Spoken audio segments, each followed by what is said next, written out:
stargazing scientists at NASA are confident that within the next few decades, humans will discover the very first signs of extraterrestrial life.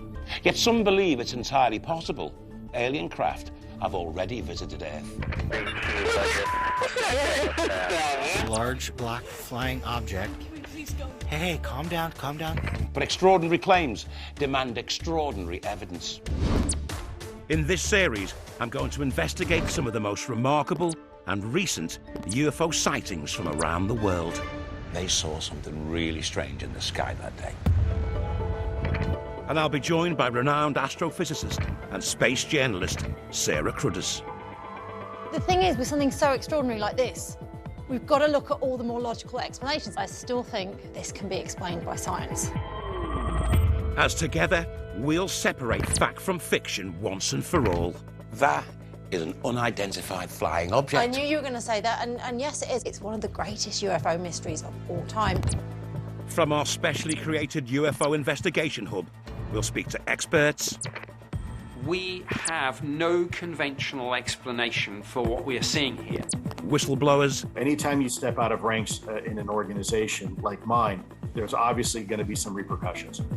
And first-hand witnesses. There was this massive boomerang. It's at least 1 mile to 1.5 miles wide. It was huge. Wow, that's just spooked me now. And finally answer the big question. Are we alone in the universe? Whatever they are, they're not of this world.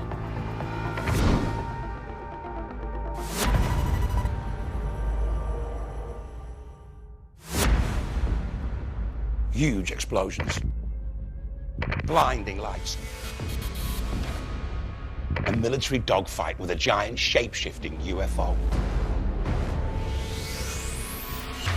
It's a scene worthy of an X-Files finale, except this all took place in a quiet village in South Wales. There were theories about portals opening up, I don't know, time portals, dimensional portals. This was something genuinely very rare. Whatever it was not of this world or of this dimension. Well, I believe it wasn't military, put it that way. A structured craft of unknown origin operating over the UK. It must be a potential threat. It must be.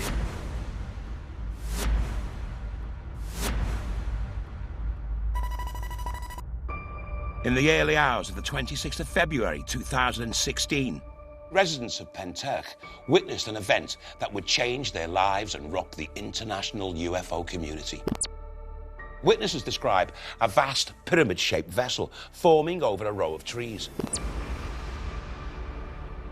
The huge craft was outlined in brilliant bright lights.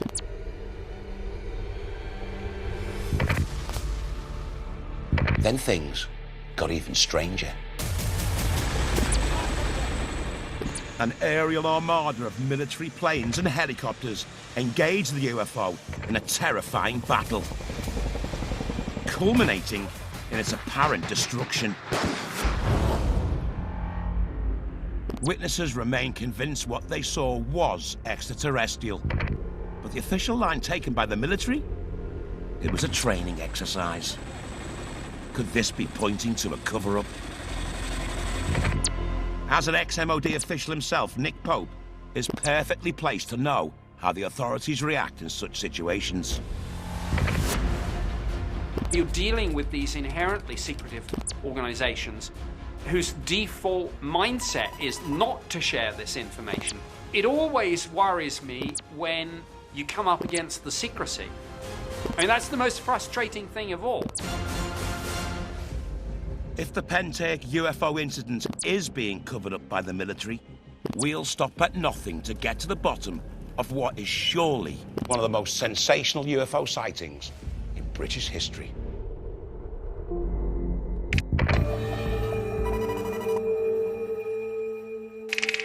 Sarah, this is an amazing story. It sounds so dramatic. How come I've not heard of this? I am really curious about this one. Again, we're talking about a triangular-shaped object, multiple witnesses, bright lights. It's something we hear a lot in all these unexplained cases.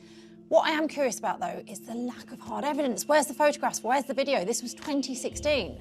Yeah, but, I mean, they're talking about firefights in the sky, the military being involved. Surely the military would release a statement about this, wouldn't they?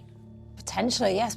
The fact is, we've got to investigate this. We've got to trust what people are saying. OK, who do we talk to first? Well, we need to talk to a witness, and one of those witnesses, her name is Kaz Clark. She saw things firsthand. I believe this experience changed her whole life. Tell us what you saw that night. Okay, well, it was really the military that had attracted my attention to everything, with the planes that they had in the air for 3 nights prior to its arrival. I was just about to go back into my home when I heard a huge plane coming. It sounded like a missile. So I went back out, and the first red light was visible high above the trees behind my house. So I called for one of my neighbours, and we ran over to the gate. And this one red light turned into 3 red lights that was the very pinnacle of an enormous pyramid. It came through a black veil into our world. It was turning very slowly anti-clockwise. When it got into the upright position, it fired this really bright green object out of the top, like a big bright green star, and that moved across to the trees, just stopped there, just rocking gently backwards and forwards. I stood on the 5-bar gate to get a better look and exclaimed that it's landing, thinking it was coming down. And it ejected what I described as a hand of lightning. After that, we saw the helicopters flying low across the fields on our left-hand side in a triangular formation on an interception course with this green object. And after the helicopters had gone out of sight, there were these 2 barrel-shaped objects. Absolutely silent, about the size of a small car, red in colour, and the insides appeared to be moving. It was turning in on itself, a bit like a cake mix, you know? And one of these red objects stopped above the hedge about 20 feet away from me. The only thing I could think to do was to wave. And I felt it scan me. Within 24 hours, it turned my hair white. Now, these objects moved off in different directions. We walked back to my home, which is about 30 seconds away, and we heard an enormous explosion. And the explosion was so loud, so big, people were shaken awake in their beds. They had 20 military gunships in the air, C-17s, C-130s, Chinook helicopters, Apaches. This was not an exercise. This was real life over a residential area, and we're not allowed to know. Later that morning, Kaz began to post on social media, stating that this was no exercise, and in fact, a major UFO event. Soon after, she was contacted by a mysterious man with a list of questions. What did they say to you, Kaz? They wanted to know who I'd spoken to, and how exactly I had spoken to them. So I agreed to meet with them and was immediately threatened with perhaps a fatal car accident. They asked me, wasn't I worried about what was going to happen to me and my family? Accidents happen all the time. What did I want? Which I thought was a very strange question to ask. So whoever this person was part of what happened that night. It's chilling, it's powerful. How do you feel now? How do you feel telling us your story now? It still affects me. I can't say it doesn't. It made me question absolutely everything, because these things are real. And our military know they're real, and our military are actively pursuing and shooting these things down. Our problem with this at the moment in trying to investigate it is your account of it is so vivid and so well told. We've got no evidence at all that it actually happened. When you waved, why didn't you reach for your phone? Why didn't you take video evidence of it? Why didn't you take photographs? I know... We tried. You tried? We tried. Our phones were completely dead. Completely dead. I don't know if that was something to do with the E3 Sentry. I'm actually blown away. We're going to see if we can play some small part in trying to get to the bottom of it. But your story It might is... help that I took 3 polygraph tests to prove that what I said I saw was real. Kaz, have you got the polygraph data? I do, yeah. Can you send us that? Yes, I can.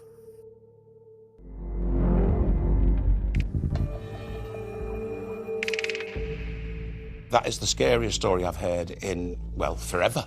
My concern is, are we at risk investigating this? When you hear what's happened to her? I've got no idea, but I'm going to look into it because that is the most harrowing, disturbing story I've ever heard in my life, and so believable. She was so genuine, she was so affected.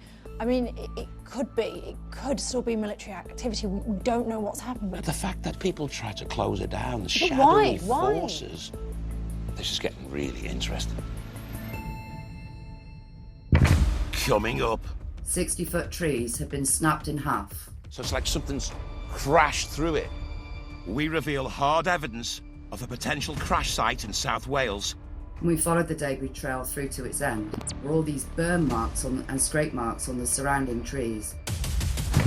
And here's startling testimony suggestive of a military cover-up. They changed their story, at least, I would say, a good half a dozen times, at least. There's people keeping secrets. There's a lot that we don't know. There's a lot we're not being told. We have a right to know, you know, if we're in any danger, any threat.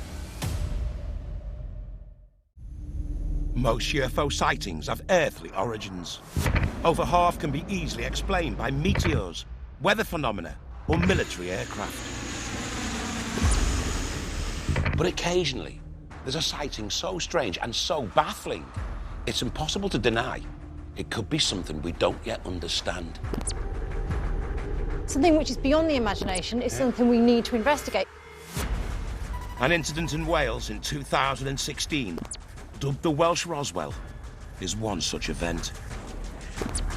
Despite a wall of silence from the authorities, witnesses are convinced they saw a vast triangle of lights and a violent dogfight between the military and an unidentified, clearly visible alien craft.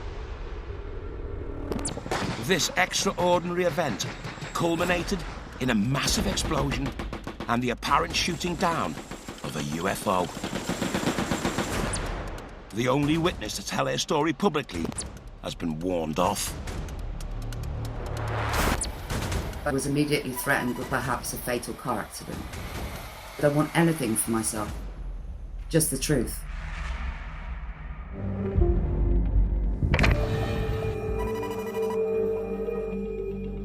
Okay, Sarah, we've got witnesses who say they saw a vast pyramid-shaped aircraft in the sky being chased and shot down by RAF jets, by Chinook helicopters, by Hercules helicopters, C-13, C-17s. I mean, you're talking about the Air Force in the sky. We spoke to Kaz Clark. And that was a powerful interview. I'll give you that. It was chilling. It was harrowing. She was so affected by what's happened to her. However, Craig, I like to go by the motto, trust then verify. I trust her, but we haven't verified it yet. We need to see more evidence. The dramatic events of the night of the 26th of February 2016 were just the beginning of this extraordinary story. What was discovered the morning after provides more vital pieces of the puzzle. At 9 a.m, Kaz, along with some of their neighbours, headed straight for where they believed the UFO would come down. A densely forested area 4 miles west of Penturk, in Smilog Woods. Kaz, what did you discover? 60-foot trees had been snapped in half, mid-trunk, as far as the eye could see. Trunks 12 to 14 inches thick had been snapped. We followed the debris trail through to its end, where we found the impact site. were all these burn marks and scrape marks on the surrounding trees, but the burn marks were white, not black, and a very pungent smell in the air. The location of the damaged trees is less than half a mile from the Royal Glamorgan Hospital. And we have an email from an ex-staff member of the hospital, dated December 2017, describing hearing an extremely loud explosion and smelling unusual sulphurous odours in the early hours of February 26, 2016. It shook patients awake in their beds in the hospital. The smoke was so dense it was going in through the vents and through the windows. Car alarms were set off in the streets. Without a doubt, something significant happened that night, and with little information forthcoming from the military, we need to take a closer look at the evidence, photographs, and footage from that time.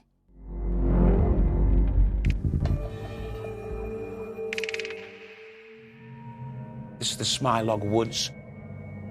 And let's have a look at that. Shit, that's a path of broken trees. So it's like something's crashed through it. Some sort of aircraft, potentially, or an explosion.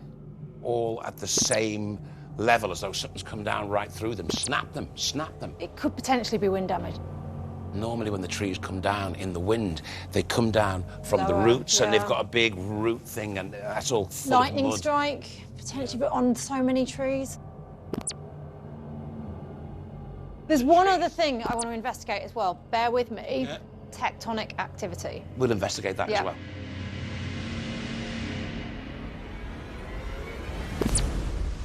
Over the days and weeks that followed the 26th of February, rows of tents appeared on farmland close to where the UFO had been seen. And a mysterious team of people began an apparent survey of the area. They told me they were doing field research, and they were using some kind of large laptop device, but it was twice the width of a laptop in a metal case. I took some covert pictures of their camp, and they were doing a fingertip search of the field where this pyramid came in. And as we walked past, every single one of them would stand up and watch you until you were out of sight. Like some weird cult 60s movie. It was really spooky. It's undeniable that something's happened here. But if this was a real military operation, a real military clean-up, they wouldn't be able to get close enough to take photos like that. What are these people doing? The evidence is building, and highly suggestive of a cover-up. But still, there's no evidence of the presence of an actual UFO. It all relies on Kaz Clark's testimony. I'm keen to see the results of her polygraph. Lie detector tests aren't foolproof, with accuracy estimated to be between 80 and 90%. But the results could help us build a clearer picture. Let's see what the answers were. No deception indicated. Truthful.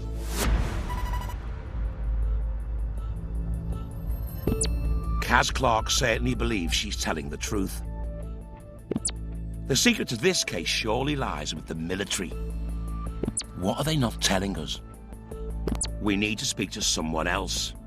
And UFO investigator and journalist Gary Jones has spent the last 5 years trying to get answers. He's been on this case since it happened. Hi, Gary. Craig and Sarah here. So did you approach the Ministry of Defence? Yes, we approached the Ministry of Defence, as well as something called the Joint Forces Command, which is also the RAF. And how have you found dealing with them? I found dealing with them quite frustrating. They answer their questions, and then we give them more questions for the answers and the evidence we find. And they change their story, I would say, a good half a dozen times at least. OK, I've got a bit of the Ministry of Defence reply here. You asked, a green light was seen by witnesses in these fields, later being followed by military airplanes. What was this green light doing there, please? Gunfire and explosions were heard at the same time. Did the military shoot at anything during this exercise? Did this object crash into Smilog Woods? This is their reply. This letter is to inform you that the MOD holds information relating to your request, but that we believe that some of the information falls into the scope of Section 26 of the FOI Act. They're saying is you've got valid questions, but we're not telling you. It's kind of like a way for them to just say, you know, sweep it all aside. They know that people have seen the events of that night, but when we've actually gone right to them and say, look, you know, can you provide answers? They just come back and say, it's not in the public interest. We cannot reveal or disclose it to you. Perhaps it's a security risk and they're not telling you because they're trying to protect you. I understand that certain things may have to be kept secret, but people were put at risk by this, you know. We have a right to know, you know, if we're in any danger, any threat. I don't think that this is something they have the right to keep quiet, to be perfectly honest with you. And how does it make you feel knowing that you can't answer this just yet? Well, it's quite frustrating, actually, because obviously we have all this evidence that clearly shows it was not a military exercise and that they even prepared and know that these things are coming because of the way that those military spotter planes came out the few days before.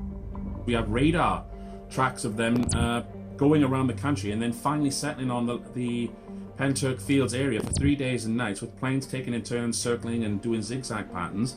So they know that these things are real. I think it is time for them to come clean and say, you know, what's going on. What you've got here is a really credible and really powerful story. All we know is that this is something that we can't explain. When you take Kaz Clark's testimony, as well as the polygraph test and everything else that we've done, this was clearly a UFO event. What we believe this one is an interdimensional craft that came from somewhere else. This thing came through a portal in the sky. And I know maybe that's hard for people to accept, but this is where the case has led us.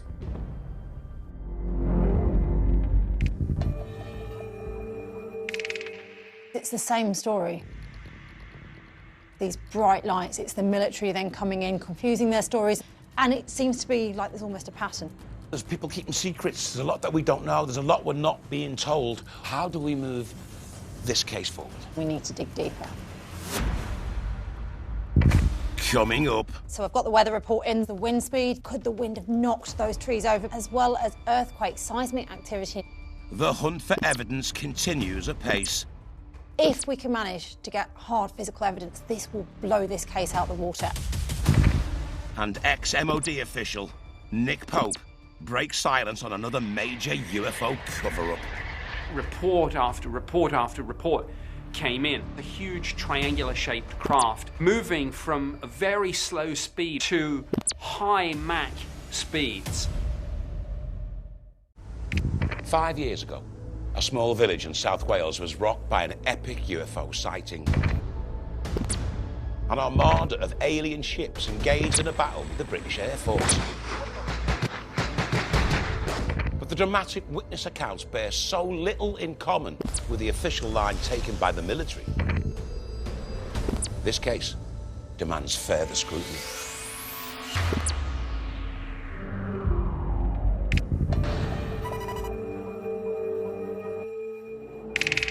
So far, we spoke to Kaz Clark, who gave an amazingly compelling story, quite traumatic for her. She saw a pyramid-shaped spaceship in the sky being hounded by the British Air Force, helicopters, Hercules, Apaches. There was an E-3 Sentry plane, all circling this spaceship. She says she saw it get blown out of the sky. It made me question absolutely everything, because these things are real. And our military are actively pursuing and shooting these things down.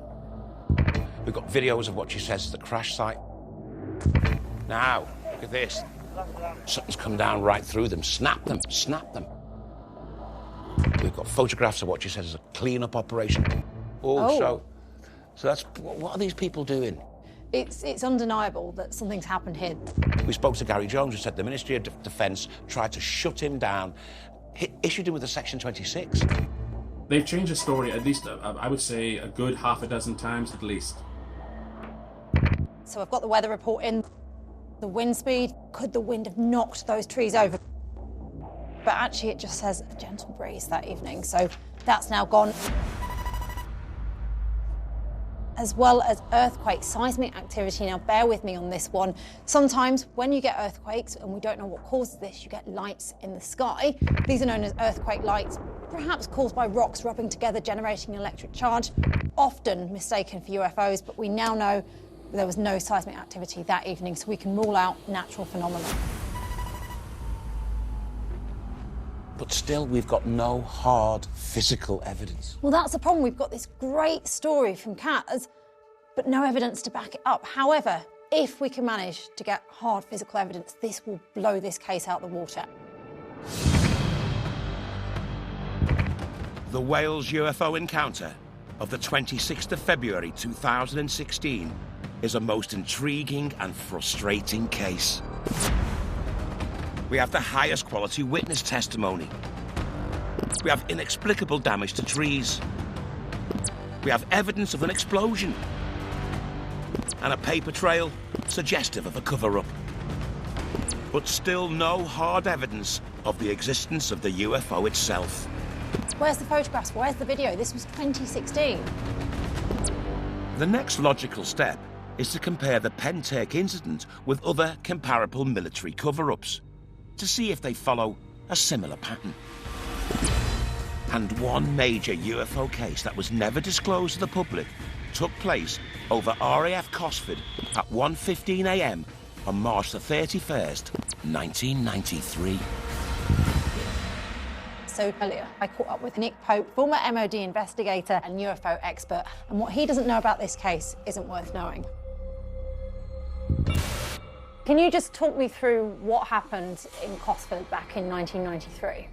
Well, the so-called Cosford incident was extraordinary, and it fell right in the middle of my tour of duty on the MOD's UFO desk. And I came into work the particular morning, and the phones were ringing off the hook, and over the next few hours, report after report after report came in. Not just from the public, but from military officers, from police. And what did people witness? A common theme was a huge triangular-shaped craft that was capable of moving from a very slow speed or a virtual hover to high Mach speeds. What I was able to do was eliminate some of the conventional explanations that usually explain UFOs. So, for example, we knew about all the flight paths in the United Kingdom. We knew, obviously, where the commercial airlines flew, where any military training was undertaken. We could determine that we had nothing in the particular areas where these UFOs were seen. We knew that there were no weather balloon launches. We just went through all the things that people commonly misidentify, and we were able to eliminate them one by one. Could it not be possible, or that this is technology that the general public doesn't know about just yet? Yes, it could be possible. But I think you hit the nail on the head there. Yeah, the public wouldn't know about it, but we in the Ministry of Defence would. And what was your conclusion then? The summary of my investigation concluded there is strong evidence that on 31st of March 1993, an unknown object or objects was operating over the United Kingdom, and clearly this is of defence significance. All the data suggest technology ahead of ours. Why weren't you able to push this further? There's a lot of bureaucracy in the Ministry of Defence. There are a lot of, I think I would say, fairly sort of conventional thinkers rather than people thinking outside the box. But certainly there was skepticism at the senior ranks in the military and the civil service, with the defence ministers, of course, the politicians. And there were always people higher up the chain who were going to shut this down.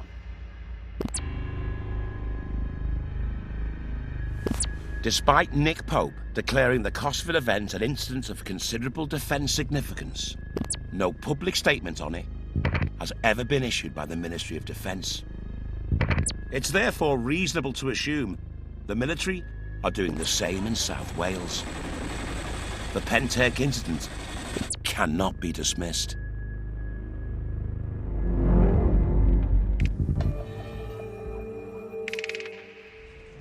Well, Sarah, this started out as a simple investigation. This has got so much bigger. Where do we go from here? How are we going to find our truth in this investigation? Well, there's one person we need to speak to, one person who might hold the key. Coming up. Can you explain to me what electromagnetic readings are? It measures the electromagnetic fields in an environment. UFO investigator Emlyn Williams shares the results of a major survey of the Pentec crash site. It did show an effect in the EMF field. Before a major breakthrough, news just in, blows the whole case wide open. The US Navy have just confirmed this is a genuine recording of a pyramid-shaped UFO. It's certainly something that I can't explain stood here right now. We're on a mission to uncover the truth about an extraordinary UFO encounter that took place in the early hours of the 26th of February 2016 in Pentec, South Wales. If an extraterrestrial craft was shot down by the military, as crucial eyewitnesses claim, then it will prove to be one of the biggest UFO cover-ups of all time. Step by step, we've collected a mountain of evidence and no detail has escaped our forensic examination. Sarah, let's look at what we've got. We've got this superbly emotive, powerful description of what happened that night from Kaz Clark. She says she saw a pyramid-shaped spaceship in the sky being assaulted by the British Air Force and being blown out of the sky. We heard an enormous explosion. Our military are actively pursuing and shooting these things down. I mean, it was a powerful account from Kaz. We've also got video and photographic evidence of the aftermath, which Kaz went and recorded herself, as well as a clean-up operation. And then that polygraph. If the results are to be believed, it raises the credibility of Kaz Clark's testimony. No deception indicated. Truthful. We've seen the broken trees. It wasn't windy. There's been no seismic activity in the area. They've snapped. They've been severed. What concerns me is that we've got the MOD issuing a Section 26, which means they don't want to talk about this. We've got shadowy organisations leaning on Kaz to tell her to keep her mouth shut. I mean, it's certainly interesting. It's certainly building up as a credible case, but we need to speak to one more person. Emlyn Williams. He's another UFO investigator. Hi, Emlyn. Craig and Sarah here. Hi, great to be with you. Emlyn has dedicated the last 5 years of his life to this case. And he's convinced that he's got evidence that proves something extraterrestrial did crash in Smilog Woods in February 2016. He's carried out a detailed electromagnetic survey of the entire crash site and uncovered an anomaly that could be the smoking gun. Can you explain to me what electromagnetic readings are? Well, it measures the electromagnetic fields in an environment. And we measured the area below where the objects that Kaz saw, and it did show a different reading to any other area. There did seem to be a effect in the EMF field. An electromagnetic field, or EMF, is one of the 4 fundamental forces of nature. While high levels of EMF can be caused by natural events like thunderstorms, they can also be caused by the exposure of natural objects to as yet unexplained upsurges in electromagnetism. When did you collect your EMF sample, your electromagnetic field sample? That was in October 2017, so it was a good 18 months afterwards. 18 months afterwards. Yeah. And how did that compare with your control sample? Well, the only control sample we had really was in other areas where we. So you didn't have a control sample from the incident? No, we could only compare it with other areas where we're neutral areas, if you like. What do you believe it was? Well, I believe it wasn't military, put it that way. Let's be plain. So you think it was something not of this world? Yeah. Where it came from, I couldn't say. But what the witnesses saw don't correspond to any sort of vehicle or craft that the military possess, in as far as we know. We find that difficult to believe that it was primarily a military exercise on its own. In a built-up area involving what seemed to be explosions near a hospital. And there's lots of other areas which aren't populated where military exercises do occur. Why are they doing it in a populated area in the early hours of the morning? Because there was a plane flying around for 3 days prior. It seems to me that they were waiting for something to happen. They had some kind of information that they knew something was going to occur in that locality, but they didn't know exactly when. But do you not think we're jumping to conclusions somewhat with this? Do you really think we've got enough evidence to say this was something which is nothing to do with the military? This was something not of this earth? All I can say is that it's a pretty amazing case. It's one of the best documented cases that we've got. And the witness testimony stands on its own.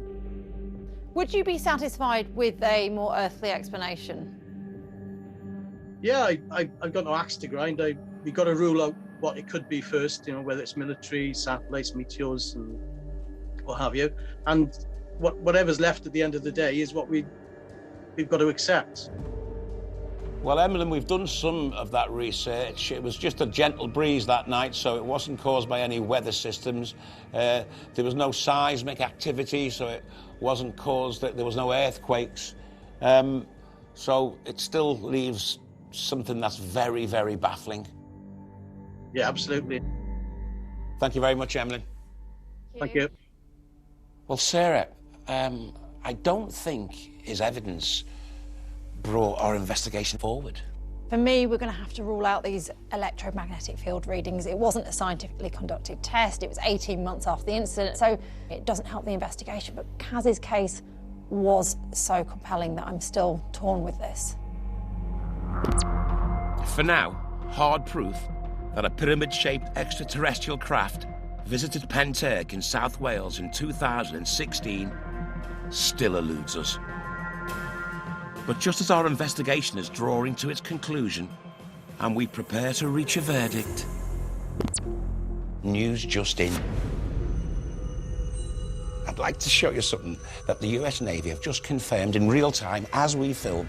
They've confirmed that this is a genuine recording of a pyramid-shaped UFO captured by Navy personnel. Let's look at this footage.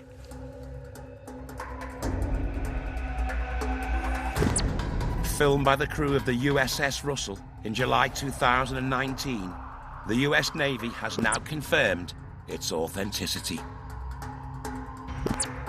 Incredibly, it shows what they claim is a UFO tracking alongside US Navy ships. And just like the craft described by Kaz Clark, it's a pyramid shape. This extraordinary footage was obtained and released by investigative filmmaker Jeremy Corbell. This is explosive information. This is probably the best UFO military filmed footage, certainly that I've ever seen, but I think also that the world has ever seen. There were a number of anomalous contacts, or what they call UAPs or UFOs, that swarmed these carriers. So what you're seeing is some of that footage. These are genuine unknowns. Tell me what you think of this, Sarah. At one stage, to me, it becomes three-dimensional. It could be natural phenomena. But there, can't you see the three-dimensional aspect of it? I can sort of see. Oh, it's kind of morphing.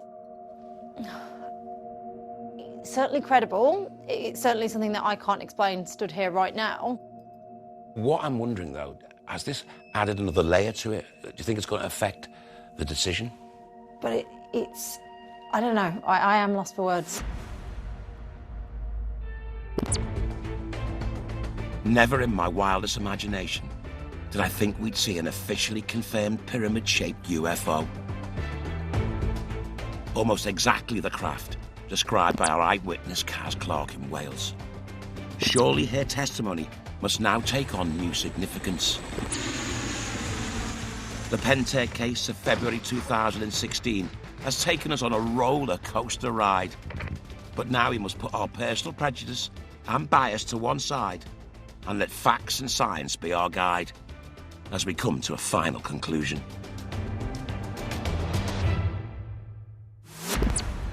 Okay, so let's have a look at what we've got. The Welsh Roswell. Kaz said she saw pyramid triangular-shaped spaceships in the sky. I've just seen a pyramid-shaped triangular spaceship on the screen captured by the US Navy. And then there was all those broken trees cracked halfway up their trunks. But there was no wind that night. There was no seismic activity that night. And then Kaz said she saw C-130s, Hercules helicopters, Apache helicopters, the E-3 Sentry plane, circling. It was happening for days beforehand, as though they thought something was going to happen. And Kaz, she passed 3 lie detector tests. Yes, we were able to rule out weather-related activity, seismic-related activity, but there's still not enough credible evidence for me to say this was something extraordinary.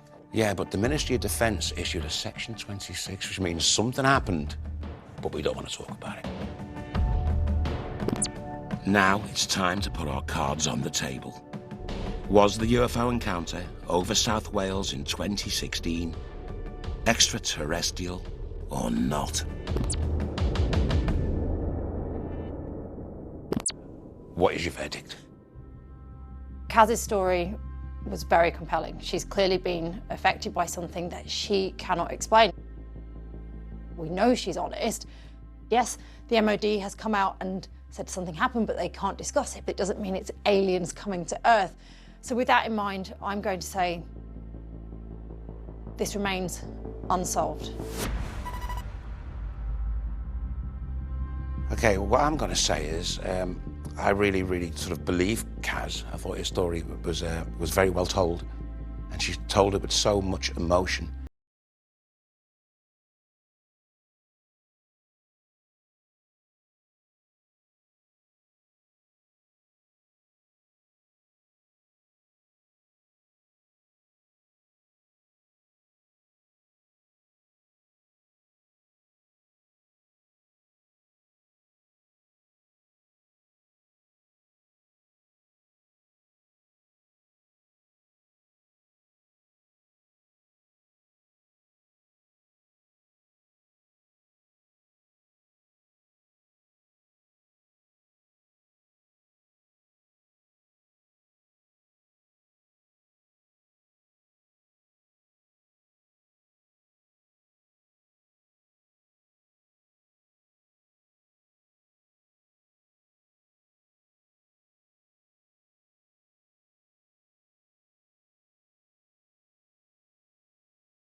An unsolved case comes back to haunt a retired detective in the Stephen King adaptation, Mr. Mercedes, now streaming on SBS On Demand.